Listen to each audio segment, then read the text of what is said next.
make sure I get to your second question before we come back there, which was about young people under authoritarian regimes and how would they come to appreciate some of the freedoms that they've never had. The best way is when they are in your country. And I'll give you an example.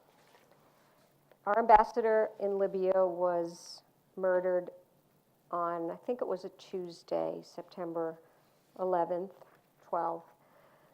The day after, I saw on my schedule that I was meeting with a group of high school students from overseas. And I walked down to the briefing room, to the conference room, and it was a very sad day at the State Department. People were in shock. Did you know him? I had met him. And people were they were shell-shocked. And so I went down there, and on my way in, I was told these high school kids are from Libya, Tunisia, and Egypt. Day after. Now, you go into a room of 16, 17-year-olds, and you ask them where they're from, and they're from Benghazi and Tripoli and Cairo and Tunis.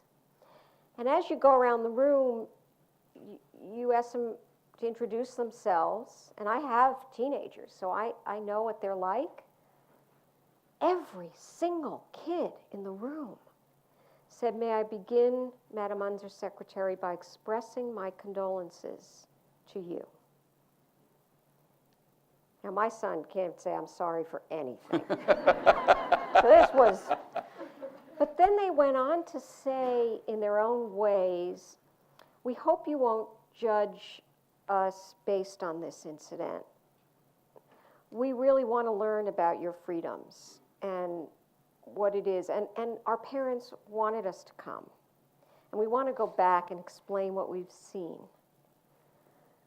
You don't need a textbook to explain to a high school kid who's lived in an authoritarian country what it's all about. You put them 3 weeks in the United States, they're pretty sharp.